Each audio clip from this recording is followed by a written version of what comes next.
This is your host, 12-inch Richard, giving you my take on politics, the stupidity of humans, and on the general human condition. In other words, giving you an opinion that probably no one else but me cares about. The other day I was reading a blog that told me of the very real dangers of e-cigarettes. How do I know the danger was real? Because the blogger used extra large fonts, all in capitals. Whew! Thank goodness for capital letters. Anyway, what I read concerning e-cigarettes was, quote, "It is smoking, is an inhalant, and it's similar to smoking. We don't know what the ill effects of this are, and it's still a bother to some people." End quote. The person making this comment was council member Yvette Alexander as she spoke to a Washington Post reporter. To make matters worse, the health minister of France told the world, quote, "This is no ordinary product because it encourages mimicking and could promote taking up smoking." End quote. Okay, a couple of things I'd like to note here. First, either it is smoking or it is not smoking. It can't be both smoking and similar to smoking. To me, making this kind of statement is like saying non-alcoholic beer should be banned because it is, quote, "drinking. You do drink, and it's similar to drinking alcohol," end quote. Again, either it is drinking alcohol or it is not drinking alcohol, end quote. And the reason given by France's Minister of Health is what got the candy cigarette banned in the USA. I don't know a single person, and I know thousands of people, who started smoking because they ate or chewed candy cigarettes. If you aren't old enough to remember candy cigarettes, let me give you a hint.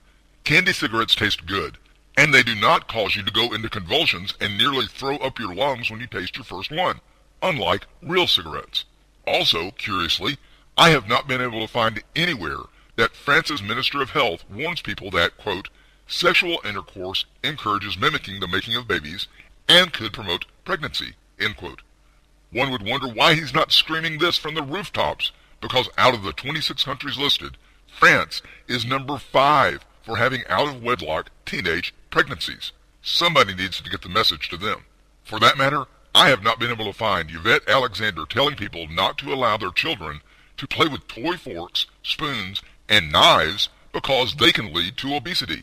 Maybe it's because Ms. Alexander herself never learned the difference between play eating and real eating. Okay, let's apply just a touch of logic here.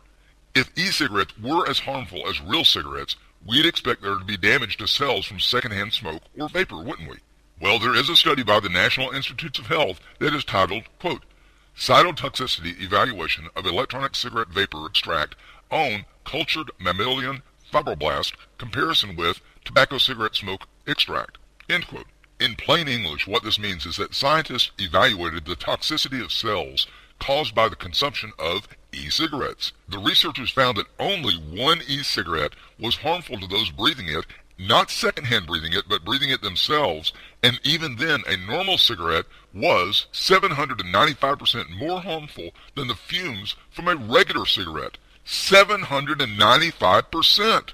And that was only if the vapor was inhaled at a 100% concentration. In other words, if someone sucked down 100% of the liquid in a non-vapor form from that one specific e-cigarette, then and only then you would have 795% less damage done to your body than from puffing on a regular cigarette. Look, I'm not for smoking in any form or fashion.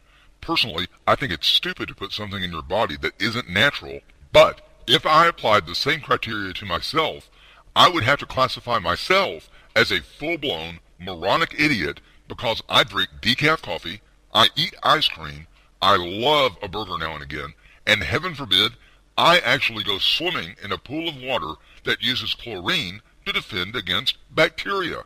But to have some politician tell me what I can and cannot use, especially if what they are proposing be banned hasn't even been studied adequately, well, that would be like me being set up to decide which court ruling should be reversed because I don't agree with the verdicts, especially seeing that I have so little schooling as to the rule of law.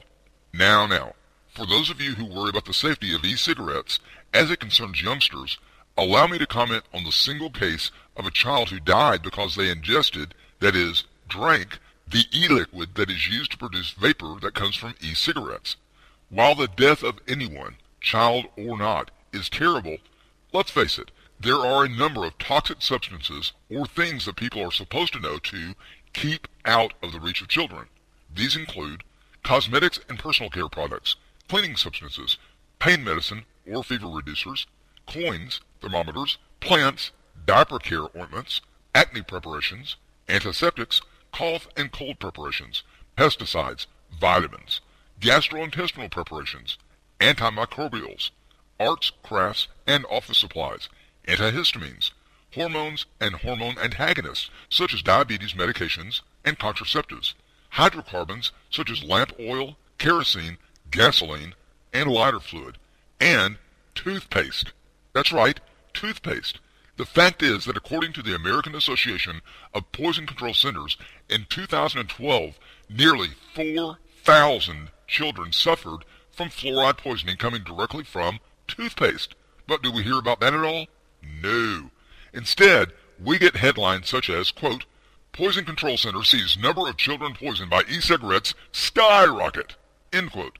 So, that leads me to ask one inevitable question. How many people were poisoned by nicotine in 2013?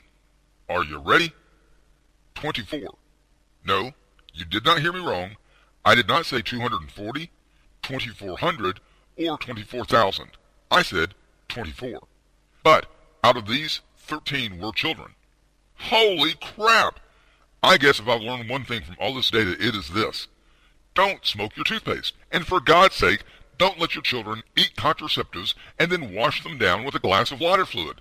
Until next time, thanks for joining me, 12-inch Richard, for another dose of insane reality checks. Ramblings that might make a doctor think I'm insane and more truth than the average above intelligent person would ever want to know.